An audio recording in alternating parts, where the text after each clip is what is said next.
Oh man, it's Groundhog Day again. The Raiders lose again in a primetime game. Oh boy. Oh my god. Do I even really need to talk about this game? Like, I just feel like a broken record at this point, even like from what I've seen from other people. Because sometimes, like, I don't, I occasionally watch a few other people who make Raider stuff. Just to, like, am I the only, like, it's a similar sentiment. It's just like, fucking, like, I knew we were gonna lose this game. I predicted us to lose this game. But like, I think it was like in the second or third quarter, I was like, oh, well, maybe we have a chance. But in the typical Raider way, they tease us. They cuck us out of a win in typical Raider fashion. It's just, it's hard to even be mad anymore. Like, I'm don't get me wrong, I was really heated after that last one because that was against the Bears. You know, like I mean, yes, they were the better team that day, blah blah blah. But still, it's just like it's the fucking Bears. Like, anyway, this one I'm kind of more like, all right, well, I kind of knew going into it, but it still sucks, man. Like literally, the defense did everything they fucking could. The defense stopped. The defense limited them to field goals for about a little over half the game. I'd say. I'm trying to remember when did they score their first touchdown. I think it was the third quarter when they scored their first touchdown. So for like about half the game, the defense stopped them, and they were making up the field fit quick and fast. But the defense stopped them in the red zone, held them to a field goal. The defense they got two. The defense fumbled it twice from the Lions offense, and they got an interception. I don't know how we are probably one of the only teams in the NFL that could have three turnovers and still lose the game. Like have three turnovers given to us and still lose the game. Like that baffles my mind because like dude, like usually like even like in the Kansas City Denver game, like Kansas City turned it over a shitload of times and Denver won. The Lions turned it over three times and we still lost. So it's just like how is that even like I just don't get it, man. I do not get it. And I mean, yeah, Josh Jacobs had a good run. Like that was a good drive. That was the only highlight of the game. Pretty much after that, it was like nothing. Garoppolo threw an interception. He looked like shit. Uh, uh, I it just like the whole situation, man. It's just fucking ridiculous, and it sucks. It really fucking sucks. Like the defense is out here doing all. It's like we can never get everything at once. Either the offense, like for like years, like the defense played like shit, but the offense played, good to keep us in the game. Even in 2016, the defense, I mean, the defense had some good stops, right? But like it was the offense really that was keeping us in those games.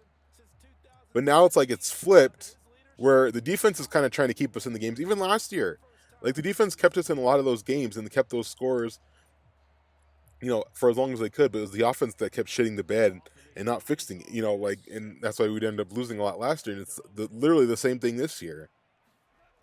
I would argue it's even worse this year because we can't. I don't even think we've scored over 20 points in this season yet, and we're already almost halfway through the season, and we even scored 20. I think 20 points. I don't think we have. It's ridiculous, man. Like we need to and I feel like a broken record for saying this because I said this last time, and people have been saying this. We've all been saying this for a long time. Get rid of this fucking idiot, man.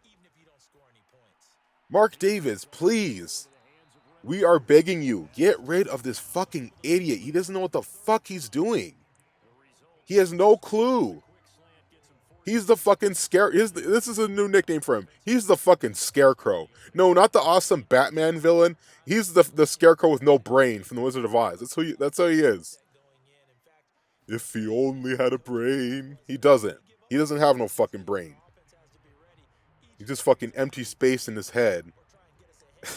Like seriously, like he has no brain. Because he saw finally Josh Jacobs was running a little bit. Well, not a little bit. He ran it for a touchdown. He ran, he had some good runs. And he was like, okay, we need to get the passing game involved. Okay, good.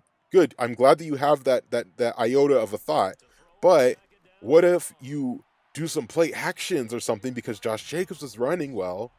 Then that would lead your other receivers to be open. And then like he tried throwing it a few more times to Renfro. Honestly, I hope that rumor is not true that Renfro might be traded. I really hope that's not true because that's gonna really piss me off if he does that. Because Renfro is so underutilized this season, especially. I feel like even last season he wasn't even around that often, and it's so stupid because like you would think Josh McDaniels would want to use a guy like him because he's pretty much like the Wes Welker, um, Julian Edelman type of guy. I mean, they play the same position, but like that's kind of like what you would want, especially in his New England offense.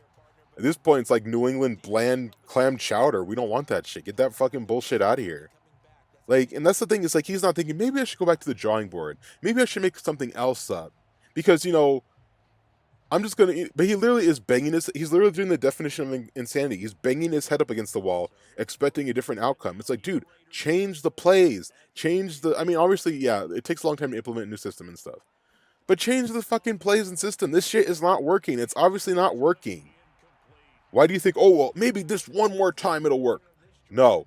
Maybe this time it'll work. No. It's like, dude, stop being a fucking stubborn goat, and not a goat in a good sense, a goat in a bad sense, like a jackass, like a stubborn guy who's not who just continues to do what he wants no matter what, despite the circumstances. And Mark Davis needs to really get rid of this fucking idiot. I don't care. Some people say, "Oh, we that's been our past mistake for years, is firing people too early." Boo! I don't give a fuck. Fire him. I don't care if you get the guy who's making popcorn. I don't give a fuck if you're getting the janitor. Get someone else to coach this team, please. I don't care if you get the guy selling peanuts in the aisles. I don't care. Get him to coach it. He could probably do a better job. It's just like pathetic. It's pathetic, man. And it just shows. And honestly, it kind of exposes, how everyone thought that he was just this guru, and he doesn't know shit. He doesn't know shit. It was probably even when he was in New England, it was probably either Belichick or Tom Brady calling the plays. It wasn't even him. He probably would come up with a play and be like, "That's fucking stupid, Josh. I'm going to do what I want." That's probably what it was. That's probably literally what it was. Is he probably go to Belichick or Brady with the play like, "Hey, let's do this one. Let's do, a jet sweep zag, and let's do this. Let's do this." And Tom Brady's like looking at him like, "Get this shit out of my fucking face." That's probably what it was. That's probably what it was. But he's like taking credit. He's like literally the guy in the group project who's done nothing but takes credit for the work. Oh man. Well, I mean, the bright spot I will say was the defense this game. We had they're good fumbles. Max Crosby played amazing, but he always plays amazing, man. Especially that one play where he trucked this guy. Like he just like the ball like barely even snapped, and Max Crosby was already on his ass, man. I love that. And it's just such a shame to see a talent like that being wasted on this team, man. Being wasted under this regime and this fucking idiot. And that's probably, like I said before, that's my biggest fear, is that we're gonna waste all the talent we have. Either they're gonna be with us, but then they're gonna get old and retire, or we're gonna trade them away, and we're gonna end up like how we were in like the 2000s and the early 2010s, where we didn't have shit on this team. We didn't have no talent on this team, and that's my biggest worry, is that what's gonna happen. Because I mean, it's been a while since we've had this much talent, and I feel like it's gonna be wasted. It's gonna be wasted, and I don't know what we need to do to make this change happen. But I don't know. It's just like, what change really would happen? Because it's like we've changed regime so many times. It's like it's just almost the same result. Well, it's not almost the same result. I will say that I feel like, well, in the recent regimes, yeah, I guess I would include that. In the recent regimes that we've had, I felt like that we were going somewhere with Del Rio and with Gruden. McDaniels, no.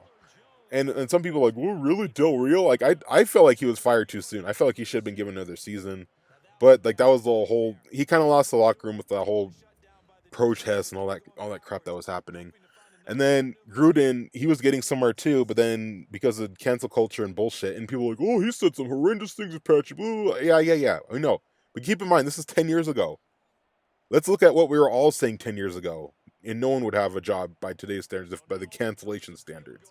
But anyway, I don't even want to talk about that. But like he kind of left for a bullshit reason. He was kind of forced to leave because of pressure, this bullshit pressure, or whatever. Um, and then we got stuck with fucking McDaniels. And it was so funny. I remember some people were actually excited about signing him. I was never excited about signing him. I was like, I do not trust this motherfucker. I've seen what he's done in Denver. He left the Colts high and dry. He's awful. He's shit. He's a shyster. He's a charlatan. He's a snake oil salesman. He's whatever. He's a scoundrel. You can name it whatever you want, but that's who he is.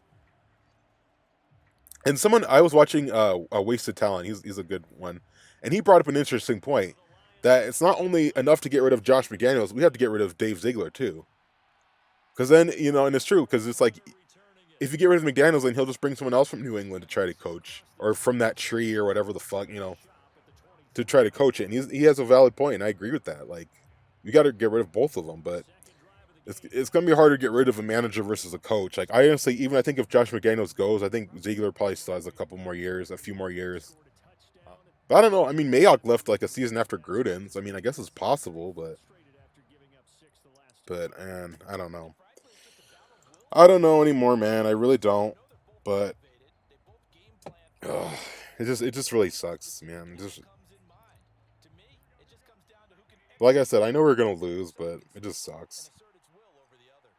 Let's see who we're playing next. I think it's either the Jets or the Giants, but I'm not sure which. Who are we playing next? We're playing the Giants. Ugh. Oh boy. Not that I think it'll be a tough game. The Giants aren't doing too pretty good either. Let me look at the record real quick. I don't know what the Giants record. I haven't been paying attention to the Giants. So the Giants are 2-6. They have like one less win than us. So we're probably the same level as the Giants, but I think, and it's in Las Vegas too. Oh, let me see. Let me see. Will we win this game? I'm gonna say we win by 3. I'm gonna say we barely win this fucking game. Yeah, I'm gonna say we win by 3. But I don't know. We'll see. We'll see if I'm wrong. I have no clue if Darren Waller's playing this game. I don't think he played in the last game because of his hamstring thing was acting up again. But from what I've seen, I don't think he's doing too amazing. So I really don't think we'd have to worry about him. But watch him ball out against us. And in our fashion, he'd probably ball out against us. Daniel Jones would just look amazing against us. But I don't know. That's what I'm saying is that we win by 3. We're probably not going to score for like 3 quarters, and we'll get like a field goal last second or a touchdown last second and win. That's what's probably going to happen. But I mean, if the offense continues to play like they have, then we'll lose this game. So, but I'm going to say that we win by 3. But I really don't know if that'll help us playoff wise. Honestly, I don't even want to go to the playoffs with this team.